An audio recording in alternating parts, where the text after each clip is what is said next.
Hello, everyone. Welcome back to English Pod. My name is Marco. And I'm Erica. And today we're bringing you the second part of Christmas Chronicles. Another Christmas lesson to get you in the Christmas spirit. Christmas and useful language for all of our listeners today. That's right. In today's lesson, we'll be learning some great Christmas vocabulary. And police-related vocabulary as well. Now, Christmas, police vocabulary, how exactly does that fit together? Well, they don't. But here at English Pod, we can make anything happen, so that's why we have done this. To be creative. To be creative. So let's take a look at our vocabulary preview for this lesson. Vocabulary preview. In today's vocabulary preview, we've got 2 words from our dialogue that you will need to know to understand this dialogue. The first one is elves. Elves. Elves. Elves. And this is the plural of the word elf. Elf, right. So elves are Little people. little people with pointy hats. With pointy hats, Santa's helpers. Okay, so elves. Elves. Our next word is candy cane. Candy cane. Candy cane. Candy cane. So a candy cane is a traditional Christmas candy, right? Yes. It's red and white. And kind of shaped like a J? Like a J, yeah. Okay, so it's very traditional. Yeah, you hang them on the tree and you eat them at Christmas time. Yes. Tastes like peppermint. Okay, well, I guess we're ready to listen to our dialogue for the first time. And it's going to be kind of fast, but don't worry if you don't understand everything, because we'll come back and talk about some of the language later. Santa Claus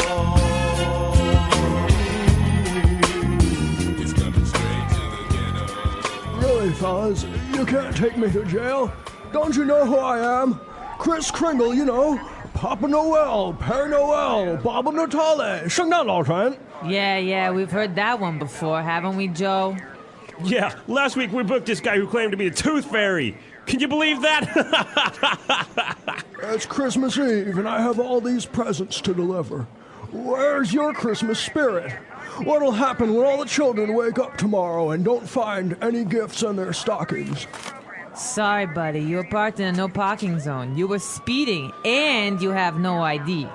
Besides that, even if we let you go now, your sleigh's been impounded, and those reindeer were taken to the city zoo. What? This is unbelievable. What's this world coming to? Christmas is ruined. What's that up ahead? It looks like elves. Whoa, they're shooting candy canes. Mayday, mayday, we're under heavy attack. We need backup. Santa Claus is coming straight to the ghetto. okay, so Santa has escaped from the police car, eh? Thank God. It's like a war over there. They were really firing everything. I know. I mean, those elves are Aggressive. very aggressive. Okay, well, we can take a look at some great vocabulary from this dialogue. Why don't we start with our language takeaway for today? Language takeaway. In today's language takeaway, we have 5 really important words that we hope you will take away from the lesson. Exactly, and the first word that we have today is booked. Booked. Booked. Booked. Booked is another way of saying Arrested. arrested. Yeah, it's a slang word, hey? It's kind of slangy, yeah. Yeah. It's a slang word. Booked. Okay, next word. Speeding. Speeding. Speeding. Speeding. So Santa was speeding because he was going too fast. driving too fast. Yeah. Right. Okay. Going over the speed limit. Exactly. Third word today is Impounded. impounded. Impounded. That's when your car gets arrested. Your car gets arrested. Yeah. They take your car to car jail. Okay, so my car is in car jail. I think I understand. It's impounded. Okay, so the police take my car and I have to... Pay to get it out. Okay. Let's move to our next word. Ruined. Ruined. Ruined. Ruined. We have a few examples for us to listen to understand the meaning of this word. Example 1. It's been raining for 5 days. Our vacation is ruined. Example 2. Look at this hole. You've ruined my favorite pair of jeans. Example 3.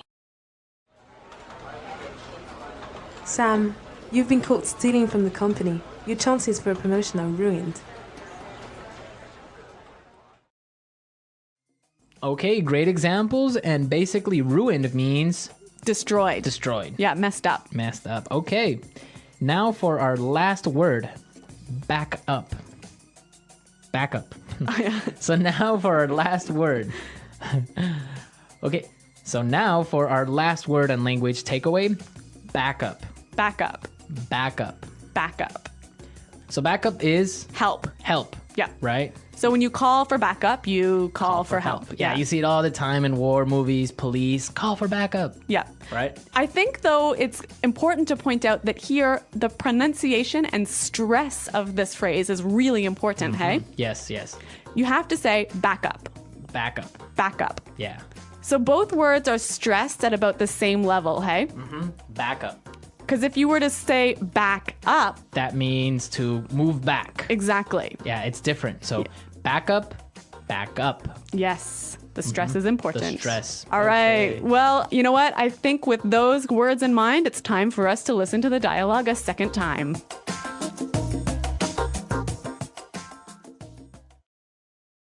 Really, fellas, you can't take me to jail. Don't you know who I am? Kris Kringle, you know. Papa Noel, Père Noel, Baba Natale, 圣诞老人. Yeah, we've heard that one before. Haven't we, Joe? Yeah. Last week, we booked this guy who claimed to be the Tooth Fairy. Can you believe that? It's Christmas Eve, and I have all these presents to deliver. Where's your Christmas spirit? What will happen when all the children wake up tomorrow and don't find any gifts in their stockings? Sorry, buddy. You were parked in a no parking zone. You were speeding, and you have no ID. Besides that, even if we let you go now, your sleigh has been impounded and those reindeer were taken to the city zoo. What? This is unbelievable. What's the world coming to? Christmas is ruined. What's that up ahead? It looks like elves. Whoa, they're shooting candy canes. Mayday! Mayday! We are under heavy attack. We need backup. Okay, so without the sound effects and without any noise, I think it's much more clear now, right? A little less dramatic. Less dramatic, but good language. Yes. Speaking of good language, there's some great phrases I want to look at in this dialogue. And so let's do that in Putting It Together. Putting it together. We have two phrases in Putting It Together that we want to show you how you can use in many different situations. In the dialogue, we heard this. Last week we booked this guy who claimed to be the Tooth Fairy. Last week we booked this guy who claimed to be the Tooth Fairy. So when you claim to be something, you're saying that you are something, but it might not be true, right? Right, so for example, you can say, this woman claimed to be your wife. But she's not. But she's not. Okay, we have a few other examples of how you can use the phrase claim to. Example 1. Daniel claimed to be the son of a government minister, but later we found out that he was lying. Example 2. The criminals claim to have a gun. Example 3. This man here is claiming to know your father.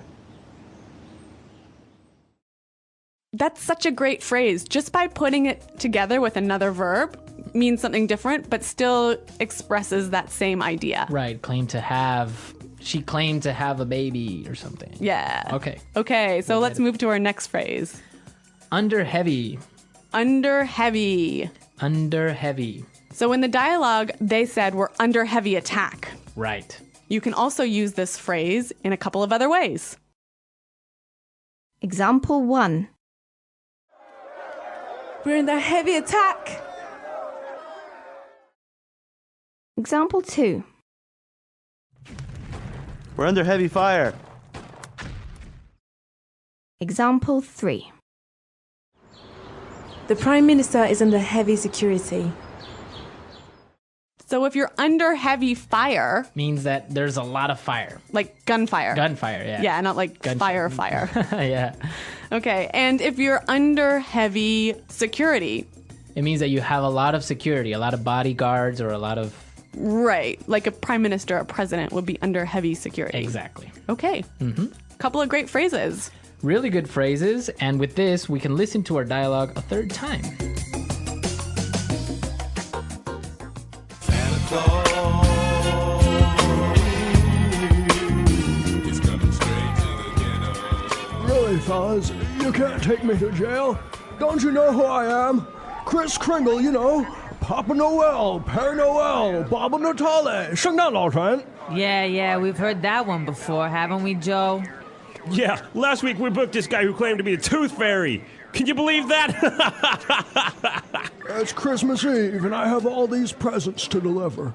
Where's your Christmas spirit? What'll happen when all the children wake up tomorrow and don't find any gifts in their stockings? Sorry, buddy. You were parked in a no parking zone. You were speeding, and you have no ID. Besides that, even if we let you go now, your sleigh's been impounded, and those reindeer were taken to the city zoo. What? This is unbelievable. What's this world coming to? Christmas is ruined. What's that up ahead? It looks like elves. Whoa, they're shooting candy canes. Mayday, mayday, we're under heavy attack. We need backup. Santa Claus is coming straight to the ghetto. So, Marco, the police mentioned something about the Tooth Fairy. The Tooth Fairy. I don't know, maybe some of our listeners don't know this story about the Tooth Fairy. So, can I go ahead and say it? Yes, go ahead. Okay, well, when you're small and you lose a tooth, Your baby teeth. yeah, you put it underneath your pillow. Uh-huh. And then you go to sleep. And then in the night, the Tooth Fairy comes into the house, flies into the house, sneaks under your pillow, takes the tooth, and puts money there. Ah, I see. So this is a story that parents tell their kids about what happens to their baby teeth. And they get money in exchange for it. Right, so I guess it takes away the sadness of losing that tooth. Yeah. But in South America, for example, we have the tooth mouse. The tooth mouse. Yes, the Okay. tooth mouse. What is it? How is it called in Spanish? Oh, well, in some places it's called Ratoncito Pérez. Uh-huh. Like, it has a last name, Pérez. Oh, really? In other places it's just called Ratoncito, Raton, which means mouse. Okay, so it'd be like Tooth Fairy Smith. Tooth Fairy Smith. And it's the same thing. It's a little mouse that comes in and steals a little tooth from you and leaves money in exchange. Cool, very cool. Yeah. So we go from Santa Claus to Guns N' Wars to the Tooth Fairy. Only at English Pod. Exactly. All right, guys, I hope you enjoyed today's lesson. If you have any questions or comments about the lesson, please visit our website, englishpod.com. All right, well, we're out of time. We got to go. We've got some Christmas shopping to do. Yes, Christmas shopping. So we'll see you guys later. And until then, it's Goodbye. bye.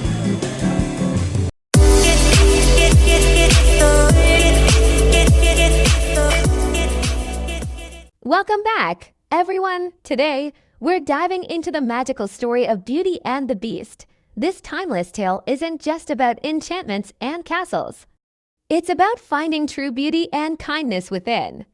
So, as we journey through Belle's adventure with the Beast, keep an ear out for some interesting expressions and idioms we'll explore at the end.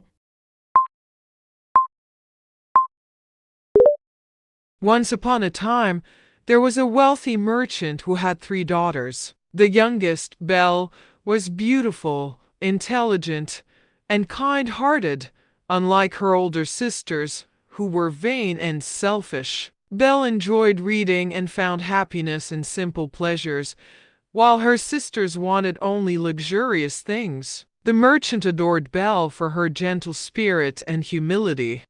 One day, the merchant lost his entire fortune when his ships were caught in a storm. With nothing left, he and his daughters moved to a small cottage in the countryside, where they had to work hard just to survive. The two older sisters complained bitterly about their new life, but Belle accepted her new situation and continued to find joy in her family and books. Months later, the merchant received word that one of his ships had returned safely to port. He was overjoyed, hoping that he could finally recover some of his lost wealth. Before setting out on his journey, he asked each of his daughters what they wanted as a gift. The two older sisters asked for fine dresses and jewels, but Belle asked only for a single rose. The merchant set off, and after arriving at the port, he was devastated to find his ship's cargo had already been seized to pay his debts. Saddened and defeated, he began his journey home. Along the way, he became lost in a dark, dense forest. After wandering for hours, he saw a mysterious castle in the distance. Hoping for shelter, he approached the castle and, to his amazement, found that the doors were open and the inside was lit with candles, as if someone was expecting him. The merchant entered and called out, but no one appeared. The castle seemed empty, yet a magnificent feast was laid out on the dining table. He ate heartily, grateful for the unexpected kindness. After his meal, he wandered through the castle's beautiful gardens, where he saw a rose bush blooming with the most beautiful roses. Remembering Belle's request, he picked a single rose to bring back to her. Just then, a terrifying roar echoed through the garden, and a monstrous beast appeared, furious at the merchant's theft. The beast accused him of repaying hospitality with treachery and threatened to kill him. The merchant begged for mercy, explaining that he had only taken the rose as a gift for his daughter. The beast finally agreed to spare his life, but only on one condition: the merchant must return with one of his daughters to take his place at the castle. The merchant reluctantly promised, and the beast allowed him to leave. When the merchant returned home, he tearfully explained the situation to his daughters. The older sisters refused to go, but Belle, knowing it was her request that led to her father's predicament, insisted on going in his place. She bid her family farewell and bravely set off to the beast's castle. Upon her arrival, Belle was met by the beast, who treated her kindly despite his frightening appearance. She soon realized that he was not as cruel as he seemed. The beast gave her freedom to roam the castle and its beautiful grounds and provided her with luxurious rooms, books, and wonderful meals. Over time, Belle grew fond of the beast, who showed her great kindness and understanding. They spent many evenings talking, and Belle was surprised to discover that he had a gentle and thoughtful nature beneath his monstrous appearance. One evening, the beast asked Belle if she would marry him. She gently declined, explaining that she thought of him as a dear friend, not as a husband. Though disappointed, the beast respected her answer and continued to treat her with kindness. He gave her a magic mirror that would allow her to see her family whenever she wished. One day, Belle saw in the mirror that her father was gravely ill. She begged the beast to let her visit her family, and he reluctantly agreed, though he asked her to return after 1 week. Belle returned home, and her father's health improved greatly upon seeing her. Her sisters, jealous of Belle's beautiful clothes and tales of the castle, tried to convince her to stay longer, hoping that the beast would grow angry and punish her. Moved by her father's love, Belle stayed longer than promised, forgetting about the beast's loneliness. One night, Belle had a terrible dream in which she saw the beast lying in the castle garden, dying from heartbreak. She awoke, realizing that she loved him and that he truly needed her. In a panic, Belle returned to the castle as fast as she could. She found the beast lying motionless in the garden, just as she had seen in her dream. With tears streaming down her face, Belle begged him to live, confessing that she loved him. At that moment, a magical transformation occurred. The beast's monstrous form melted away, revealing a handsome prince. The castle and its surroundings were also transformed, regaining their former beauty. The prince explained that he had been cursed by an enchantress for his selfishness and arrogance, and only true love could break the spell. Belle's love had saved him. Overjoyed, Belle and the prince returned to her family to share the news and bring them to live at the castle. The older sisters, now humbled by Belle's kindness and bravery, realized the importance of love and humility. Belle and the prince were married and lived happily ever after, ruling the kingdom with wisdom and compassion. And Belle's love story with the beast became a cherished tale, teaching generations about the value of inner beauty, kindness, and the transformative power of love.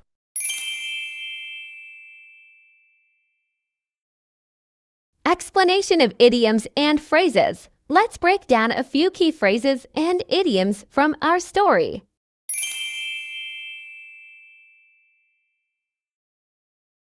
Lost his fortune. This means to lose all or a large amount of one's wealth or money. In the story, the merchant lost his fortune when his ships were damaged, leaving him in financial ruin. Found himself lost. This phrase is used when someone realizes they're in an unexpected or confusing situation. For instance, the merchant found himself lost in the dark forest, meaning he was in a place he didn't recognize or know how to escape from. To be left in despair, despair refers to a feeling of complete helplessness. When Belle didn't return, the beast was left in despair, deeply saddened and feeling hopeless without her. To break the spell here, it's both literal and idiomatic. In fairy tales, spells are broken by true love or bravery, but this phrase is often used to mean ending a difficult or challenging situation. Belle's true love broke the spell and transformed the beast back to his original form. Lived happily ever after. This phrase is commonly used at the end of fairy tales and stories to mean the characters went on to enjoy a joyful life. It's a classic ending line in many tales, symbolizing that everything turned out well for the characters.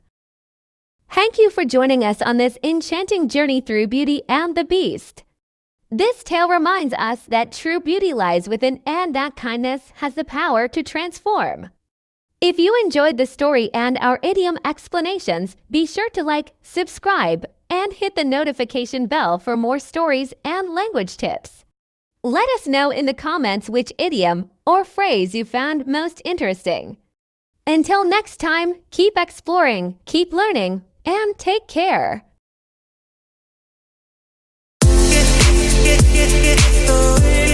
Hello, English learners. Welcome back to another show with us here at English Pod. My name is Marco. And I'm Erica. And today we're bringing you another romantic lesson, but a little bit sad as well. That's right. Today, unfortunately, our couple is going to be breaking up. Right, so it's a little bit sad today, but it's going to be good because we're going to be teaching you some great words and phrases that you can use when you are faced in this situation. That's right. And so we're going to learn some phrases for breaking up and also some phrases for staying together. All right, so let's listen to the dialogue for the first time and see what happens with our young couple. Honey, do you have a second? Sure. Are you okay? You seem a bit worried. What's on your mind? We need to talk. Okay. I've been thinking, and well, I think we need to start seeing other people. What? Why? I mean, we've had our ups and downs, and we have the occasional disagreement, but we're happy together, aren't we? That's just it. I'm not happy anymore, Tim. It's not you, it's me. I know that I can be hard to deal with, and you're a great guy. You're the type of guy that any woman would kill for. So, what are you saying? You're breaking up with me because I'm perfect? Tim, you are too good for me. You deserve someone who can make you smile and make you happy the way that you made me happy. I could say that I'll be all you need, but that'd be a lie. I know I'd only hurt you. I know I'd only make you cry. Baby, come on, don't do this to me. Whatever it is, we can work it out. Just give me another chance. I know that we can get through this, but we gotta stick together. Don't leave me. I can't, Tim. I hope someday you can find some way to understand. I'm only doing this for you. I don't really want to go, but deep in my heart, I know this is the kindest thing to do. Laura. Here are your keys. I'll send my sister to pick up the rest of my things next week. I'm sorry, Tim. I wish you all the best, and I hope that one day we can meet again. I'll always love you. Goodbye. Okay, so a pretty sad ending to this relationship, isn't it? Yeah, but I don't think the girl was very moved or very sad by breaking up with him.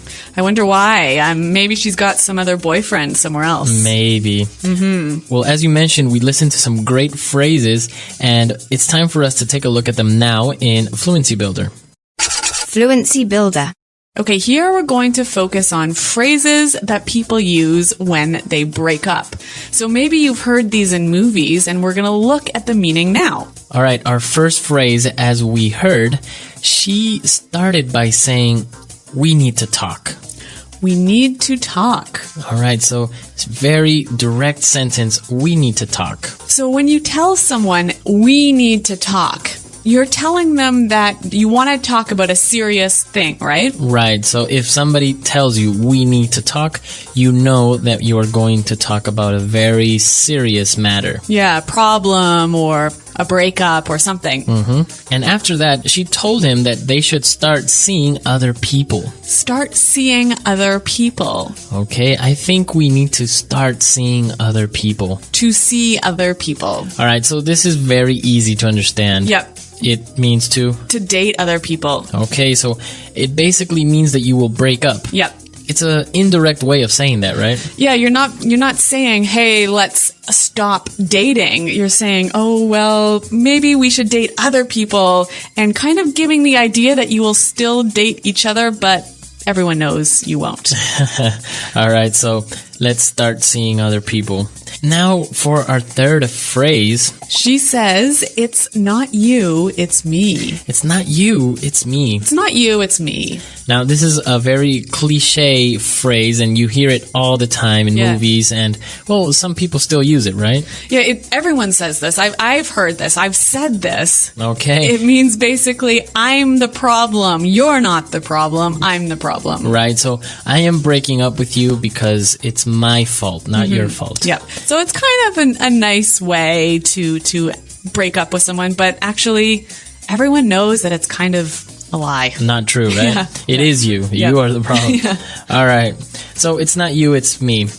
And then, well, in order to emphasize this, that it's not his fault, she said that, "I know I'm hard to deal with." So hard to deal with. Okay, if somebody is hard to deal with. They're maybe difficult to talk to, difficult to please, maybe difficult to manage. Okay, so it's very difficult to talk to that person. All right, hard to deal with. It's only for people. You can't use it for a situation or something else? No, you can use it for people or situations or even sometimes things. So, for example, I can say, I find this problem at work so hard to deal with. Okay, hard to deal with. Yep. So we've seen these 4 phrases that we can use to break up with someone. And, well, let's listen to our dialogue again. We're going to slow it down a little bit, and then we'll come back and look at some other phrases to stay together with someone. Honey, do you have a second? Sure. Are you okay? You seem a bit worried. What's on your mind? We need to talk. Okay. I've been thinking, and well, I think we need to start seeing other people. What? Why? I mean, we've had our ups and downs, and we have the occasional disagreement, but we're happy together, aren't we? That's just it. I'm not happy anymore, Tim.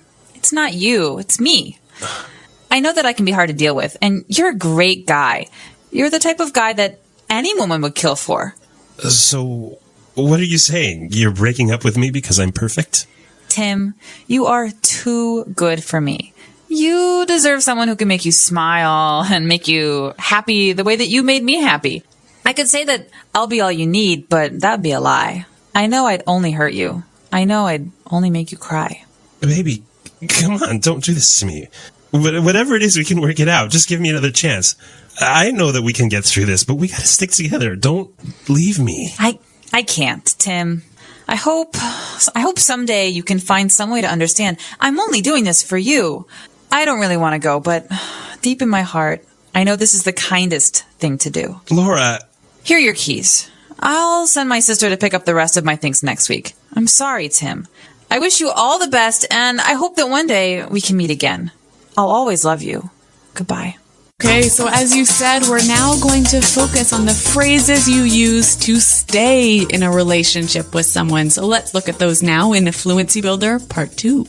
Fluency Builder.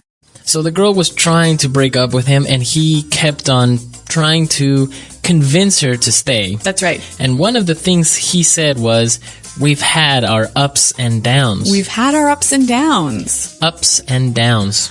Well, ups and downs are good times and bad times. Right, so the good times would be the ups and the bad times. Obviously the downs. All right, so it's an informal way of saying good times, bad times. Mm-hmm. So they've had their ups and downs, and he said we can work it out. We can work it out. So whatever the problem is, we can work it out. So why don't we hear some examples of how this phrase is used, and that will help us understand it a bit better.